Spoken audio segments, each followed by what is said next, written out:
Bismillahirrahmanirrahim. Assalamualaikum warahmatullahi wabarakatuh. Bertemu kembali dengan kami, Tito Hadisanto, mahasiswa Magister Pendidikan Dasar Universitas Terbuka dalam diskusi yang ke-6. Kali ini kita akan mengangkat masalah kesetaraan gender dalam pendidikan dasar yang mengambil tema peran guru dalam menciptakan lingkungan belajar inklusif dan adil.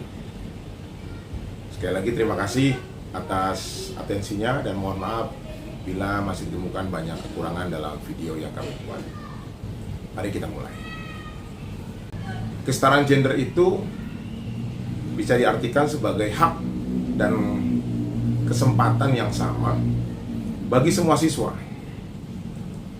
di mana siswa dapat melakukan proses untuk berkembang secara optimal tanpa adanya diskriminasi, tanpa adanya hambatan dimanapun itu, terutama dalam hal ini pendidikan dasar, yaitu di sekolah. Hal ini mencakup perlakuan setara dalam kurikulum, dalam penilaian, dalam interaksi sosial. Nah, karena kita ada di dalam lingkungan sekolah, maka guru memiliki peran penting. Salah satunya sebagai teladan, sebagai uswah. Kemudian dia juga dituntut atau guru dituntut untuk menjadi fasilitator perubahan.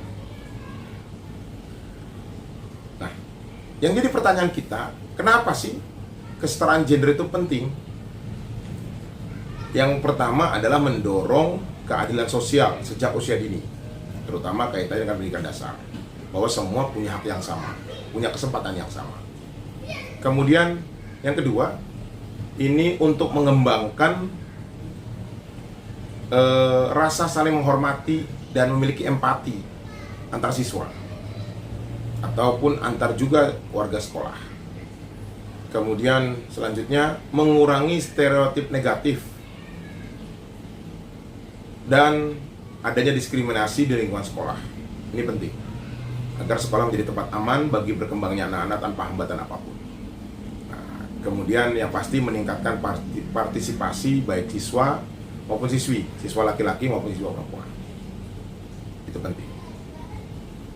Nah, apa sih peran guru dalam membentuk lingkungan yang inklusif, terutama dalam kesetaraan gender?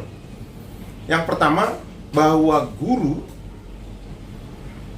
menjamin semua siswa mendapat kesempatan yang sama untuk berpartisipasi dalam hal apapun. Dalam ekstrakurikuler, dalam pembelajaran, dalam mendapatkan kesempatan untuk bermain, itu pun sama. Kemudian yang kedua, menghindari bias dalam memberikan pujian atau hukuman. Kita bedakan ya, artinya ini menghindari bias dalam pemberian pujian dan hukuman gitu ya, dibedakan antara tidak. Kita memberikan ada aturan tertentu yang kemudian ini menjadi sebuah kebaikan. Kemudian yang ketiga, kita ingin sekolah itu menjadi role model yang menghargai keberagaman.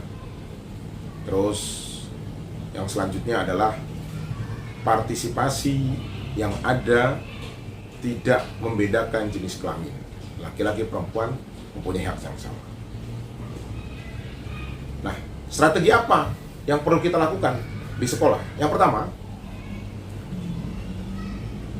kita jelaskan bahwasannya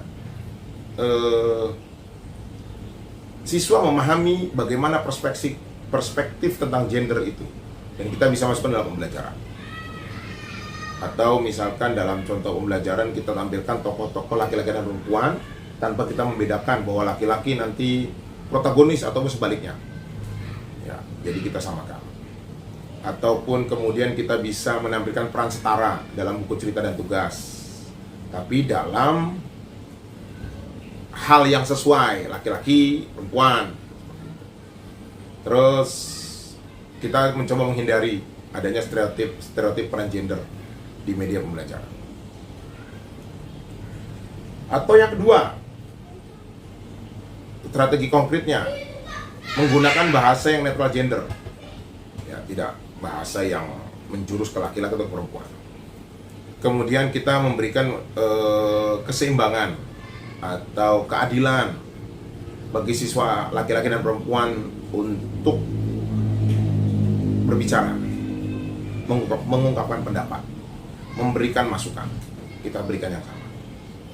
Kemudian menerapkan kerja kelompok campuran dalam hal ini kita sesuaikan dengan kapasitas dan kapabilitasnya.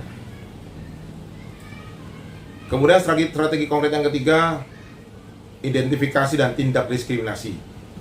Kita perlu peka terhadap perilaku mengejek, membuli, atau bias yang ada dalam kelas. Kemudian pendekatan yang kita lakukan kepada siswa adalah pendekatan edukatif, pendekatan yang mendidik, bukan sebatas hukuman saja. Kemudian kita sering mendiskusikan bagaimana nilai kesetaraan ini dan bagaimana menumbuhkan empati dalam diri siswa. Selanjutnya adalah pendidikan nilai dan karakter. Nah, ini cukup penting. Ya. Cerita bergambar, bertema kesetaraan, permainan peran, siapapun bisa memimpin, kemudian refleksi kelas tentang menghargai perbedaan.